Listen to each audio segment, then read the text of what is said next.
Alright, ladies and gentlemen, welcome to Abenyamonge Media for today's stories and detailed analysis from Kenya and all the four corners of the world.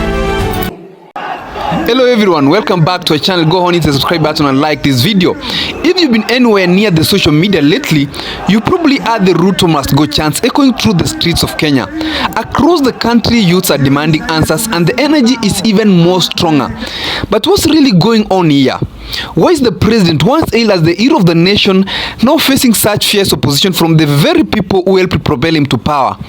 In fact, during his visit to Mount Kenya, something shocking happened. Instead of the packed crowds cheering him on, local leaders had to step in and actually mobilize the people to attend his rallies. That's right, a region that was once Ruto's strongholds is now showing signs of growing discontent. So, what's behind this sudden shift?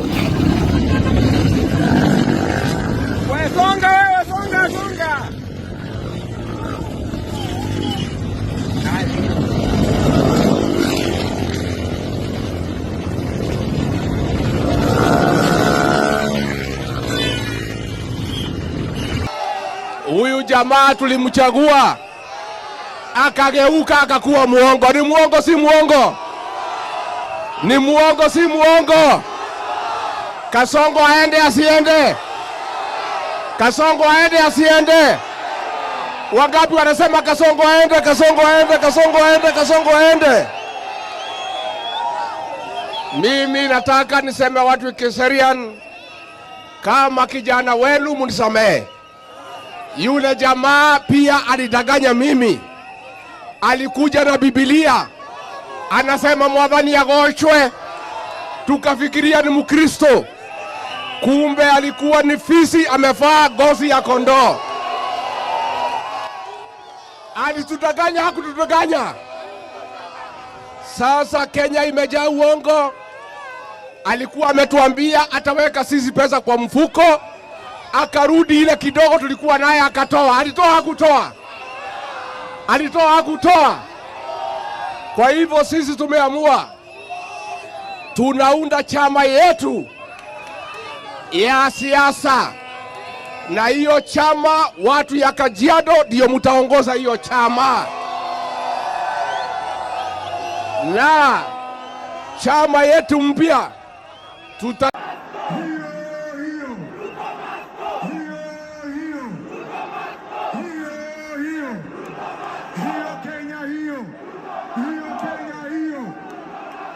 hiyo ni saa ile tumefunga bao ama tunaelekea.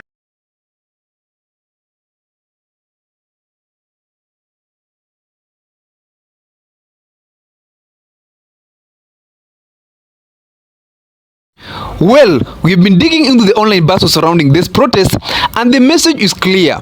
A lot of Kenyans, especially the youths, feel like they have been left behind by his leadership.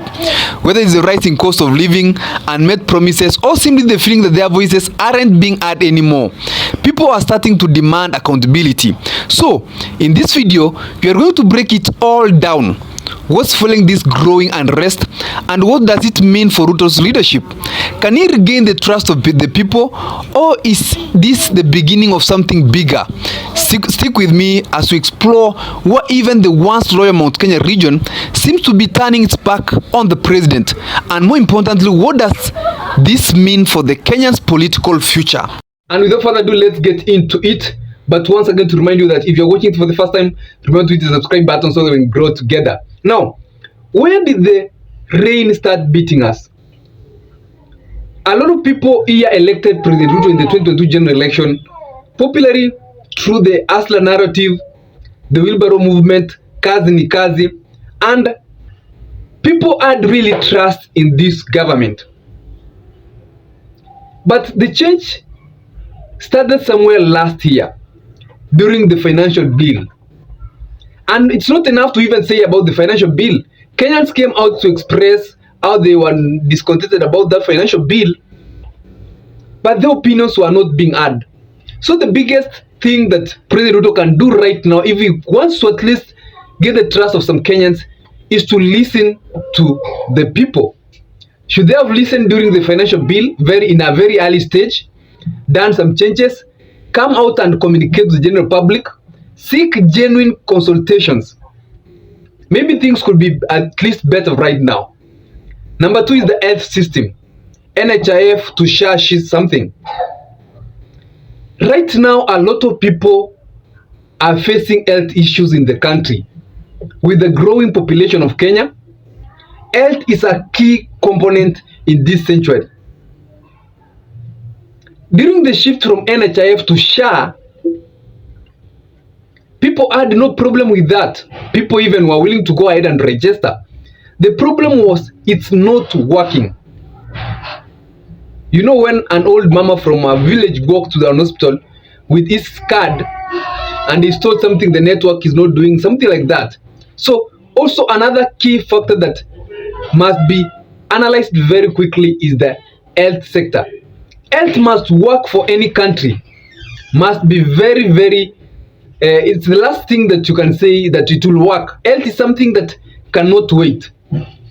Another point that I think the president can address very quickly before 2027, at least to gain some trust, is the education system of the country. Leaders have come out to express about the CBC, the university funding model. Recently, university students were on help centers demanding for the loans. You can feel how a lot of things are surrounding the sector, education sector. So go back to the drawing board, look into the education at large, address serious concerns in the education sector, because also education is key to life. A lot of, almost 90% of families are having somebody in the education sector. Rising fees. What can government do to ensure that education is not very expensive? So those are the issues that can be addressed. Another thing that can be addressed is the employment of the youth. As the narrative was, the wheelbarrow movement was all about kazi ni kazi. The president has tried to put some initiative to employ some youth, but the percentage is not enough.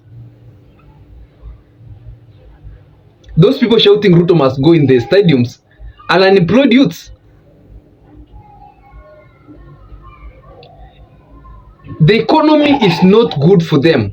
So let the president go sit with the private sector, with his government, and see how they can create employment within the country, accommodate these youths.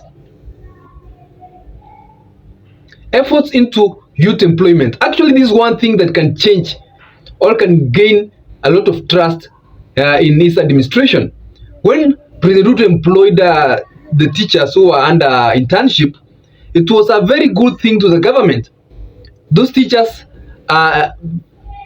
enjoyed a very good benefit and felt that the administration considered them. Should this be done across the board? I think it's something also can work very well for the nation. Otherwise, without these changes, the Ruto must go chance will be going on. Youths will be expressing their opinions, and in 2027 they are going to form a powerful alliance against this government. Others, ladies and gentlemen, continue what you think in the comment section. Do you think that there is something that the president can do to overturn, at least to gain back the trust that he once had or he enjoyed before the 2022 general election, or it's too late for him and he is going home, or the chance that the youth are saying must go will be affected at the long last? Will there be something within the 2.5 years remaining that can happen to change the course of this government?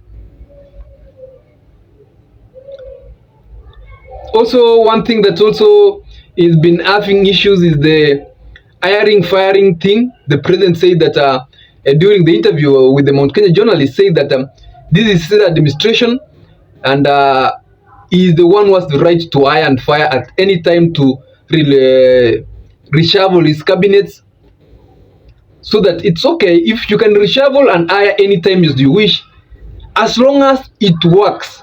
The Kenyans are not even concerned about the hiring, firing, and shifting. They want to see services working. If you ask right now some old mom about who is the minister, the cabinet secretary of health, she doesn't want to know. She only wants to know that if I go to an hospital, I'll be treated and my card will be doing.